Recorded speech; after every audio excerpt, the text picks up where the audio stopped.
Everything you do is being criminalized. For instance, if you don't handle your bank deposits and withdrawals in a certain way, you can be imprisoned, and your entire bank balance can be confiscated. If you happen to transfer an amount over $10,000, you will be reported by your bank to law enforcement as a criminal suspect for nothing more than having and moving $10,000.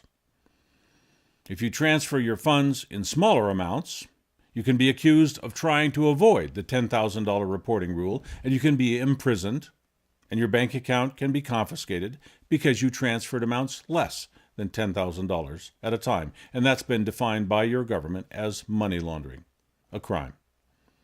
This is real. They're actually confiscating property when they think you have too much, prosecuting you when you don't have enough. Many things that normal citizens do with their money every day have been arbitrarily classified as crimes. And whenever crimes are involved, confiscations and prosecutions are right behind. Criminalization of your harmless behavior is a favorite pastime of your elected officials and public servants. Your personal management of your personal property, whether that's money, land, your car, or credit card, has been regulated by tens of thousands of laws. They don't teach those laws in school. They don't provide convenient access to those laws online. But they tell you that your ignorance of those tens of thousands of laws is no excuse for violating them. Prosecutors like to brag that because there are so many laws, they could prosecute any American on 3 crimes a day anytime they wish. I promise you, you are not compliant with the law. I promise you, you are a criminal according to our current legal framework. And this is what so many people seem to have a hard time believing. If you are charged with a crime in the United States, you are 5 times more likely to be convicted and imprisoned for that crime than in any other country in the world. You can point out any authoritarian police state warlord dictatorship on the planet, and the USA has more people per capita locked up in prisons than that country. 5 times more on average. The United States is the imprisonment capital of the world, with 5% of the world's population and 25% of the world's prisoners. So this nonsense of the United States being the world's most free and open democracy is what propagandists call the big lie. The United States is neither free nor open. So how have we lost so many of our freedoms? Our public servants and bureaucracies no longer seem to be concerned about protecting our freedoms and serving the public. They now seem to have the idea that they are supposed to make money from us. In government, that's not hard. They simply take it by force. If you could do that, you would probably look for new ways to do that every day, just like government is doing to us now. One of the easiest ways to rob people is to call them a criminal. You see, no one in society seems to care if you rob or tax a criminal. And when government calls you a criminal, everyone else just goes along with that. So government constantly and continually makes laws and regulations so they can call more people criminals and take more money from more people every time they criminalize more things. Penalty and confiscation revenues are now a major portion of most federal, state, and local government budgets. Permits, licenses, penalties, fines, fees, confiscations, and taxes are all the same thing to government. More for them, less for you. Of course, they'll pass some of this money back to you in petty benefits just to make sure you keep voting for this system. Whether you get government benefits or not, you are throwing a major portion of your income down the black hole called government, and they are constantly changing the rules to raise the ante. There is no limit to government greed. Institutions have no morality. Taking your money is good, not taking your money is bad. Without some very vigorous pushback, we will shortly have absolutely nothing left for ourselves out of what we earn. Millions of people are already at that stage. If you think someone is a criminal just because government calls them a criminal, you are part of the problem. That is no longer the case. If you think someone is a suspect just because government calls them a suspect, you are part of the problem. Government is creating a new criminal offense literally every day, more than 400 a year, every year, and the rate of criminalization of normal, harmless behavior is accelerating as fast in the USA as ever has happened in any totalitarian regime in history. Government turns people into criminals for profit. The terms suspect and criminal no longer mean anything. If we do not reject the classification of suspect being defined more and more broadly every day, you and your family, your friends, will be penalized, robbed, and imprisoned at a higher and higher rate by people who are doing so under color of authority, under the protection and force of the state, and under a profit motive, taking your livelihood out of pure greed and calling it legitimate government business. You cannot call the cops when the cops are robbing you. It is no good to write your congressman when your congressman is robbing you. And they love to brainwash us. They talk about paying our debt to society. The criminal does not have a debt to society or to government.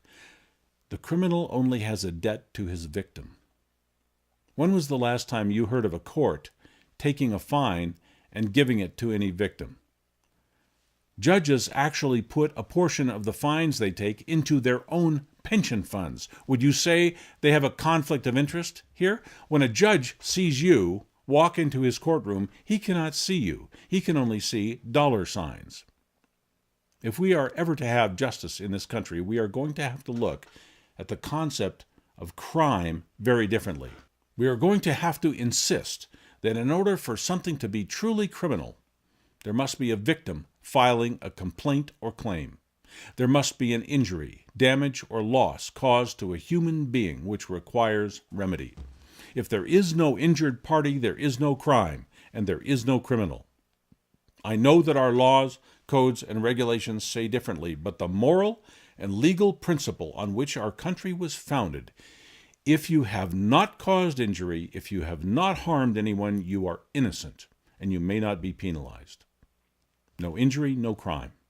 No crime, no penalty.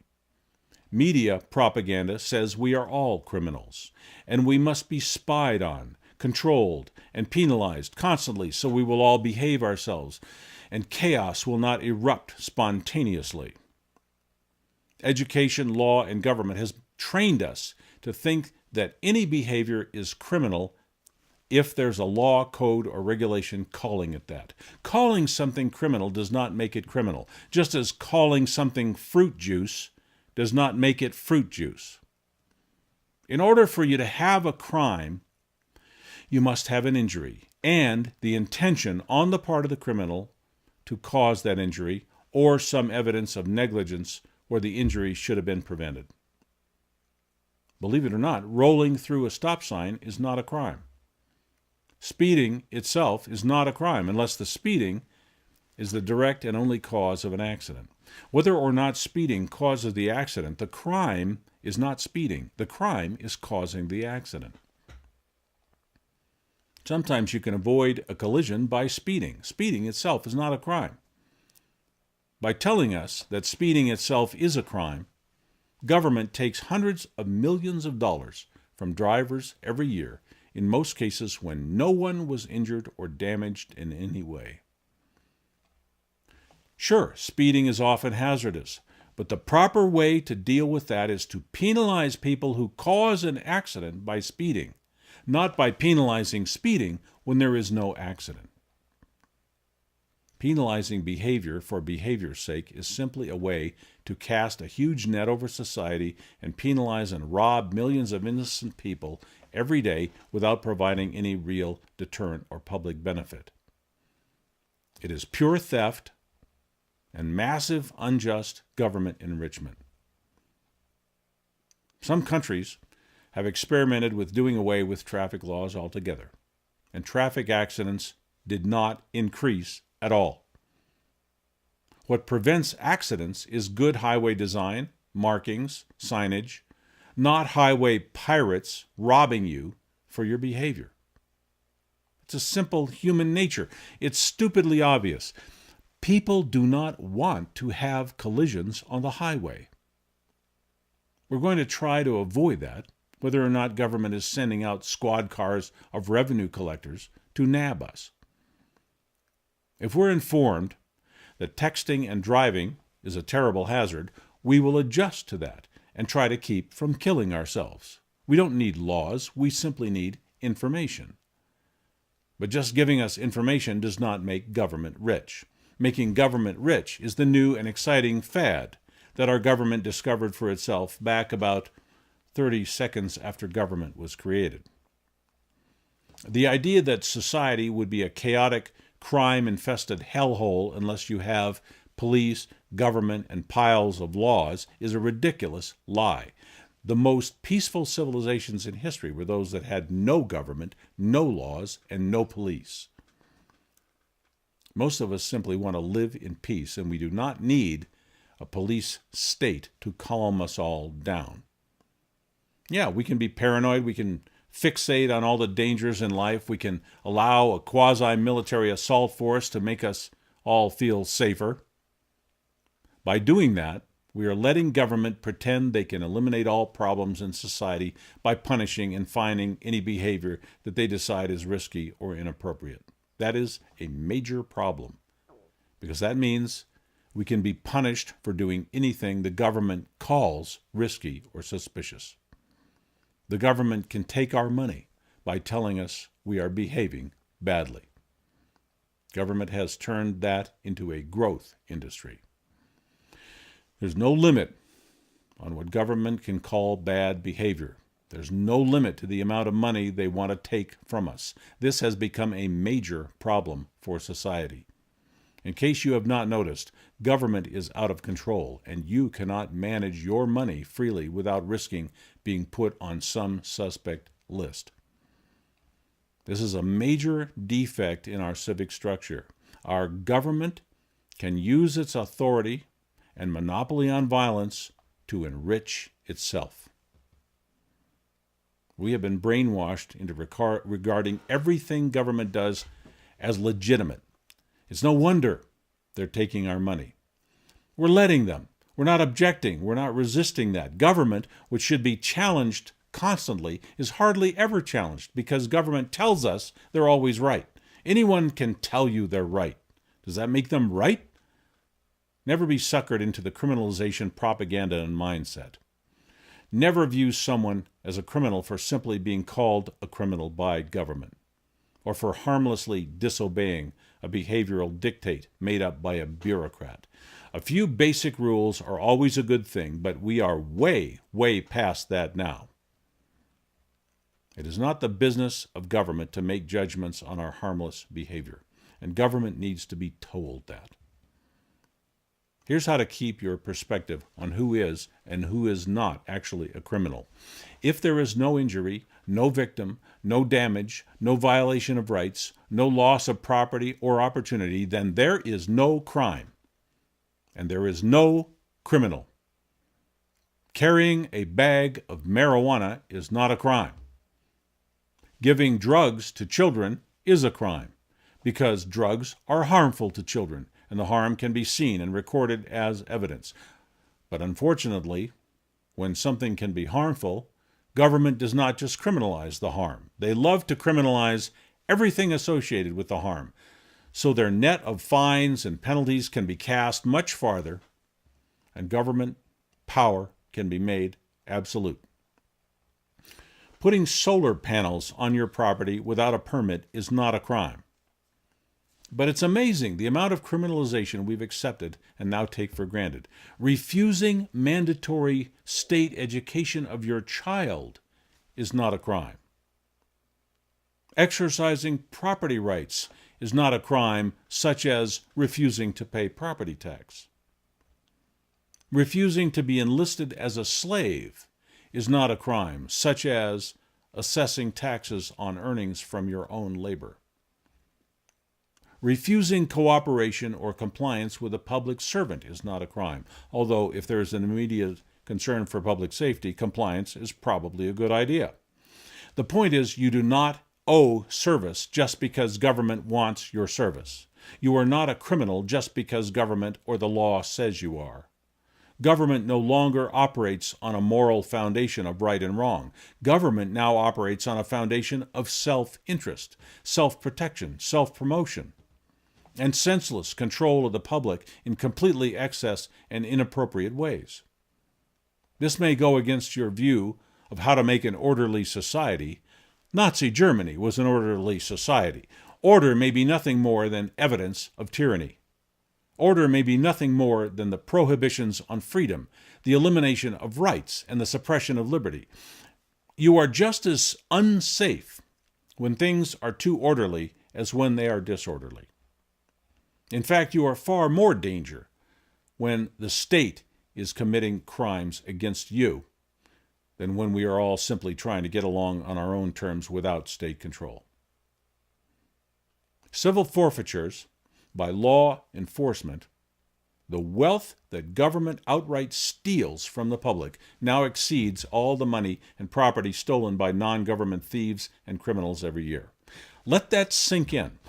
All the damage done by civilian property crimes in the nation is now exceeded by the damage done by supposedly legal civil forfeiture. Civil forfeiture is theft committed by the state, and all they had to do was pass one simple law saying that was okay.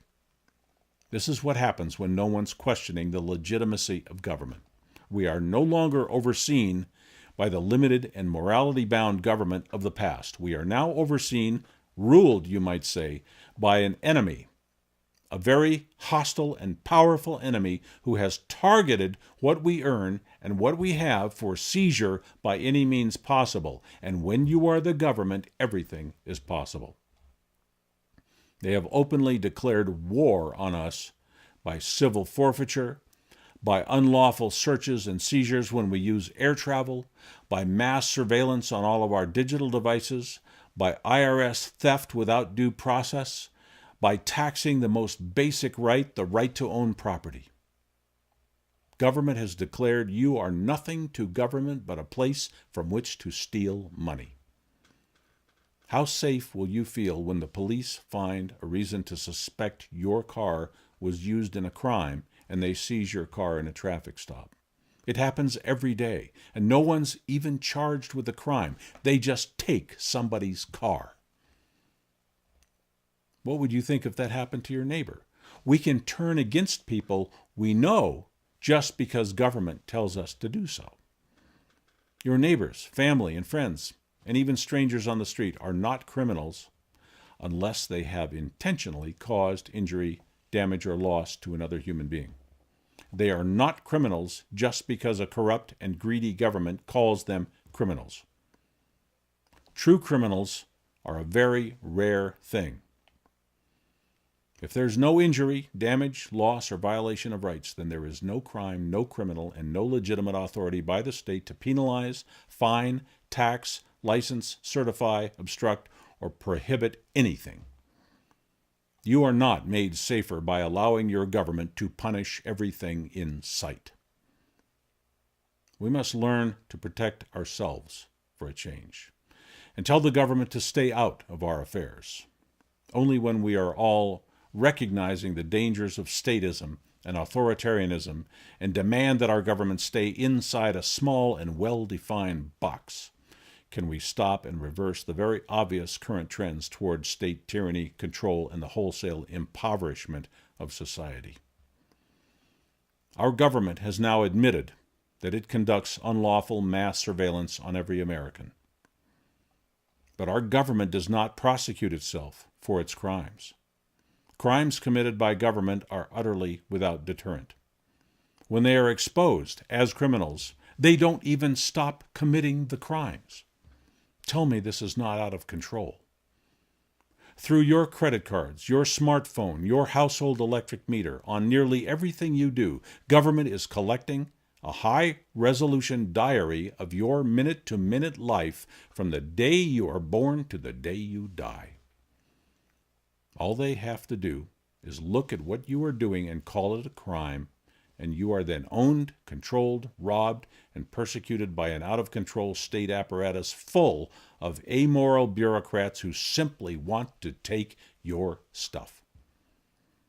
Like magic, government can criminalize anything we do, but we must shove that magic genie back in the bottle. We must demand more affordable government, more ethical government, less authorized government, less government overall, and we must replace it with government that is more interested in providing service to us than enriching itself on us. We must make this a common theme in our daily activities. We must talk among ourselves to determine how we will accomplish this or attempt this. We have a lot of that work to do before we will ever get back to anything we can call a free country. Does this country belong to government or the people? We can clearly see that if we don't decide that ourselves and take some action on that decision, government decides that for us. And when they do that, we lose. Government will always take from us as much as we let them take. The only thing that will ever limit the size and greed of government is when we, you and I, all of us, stand up and say no more.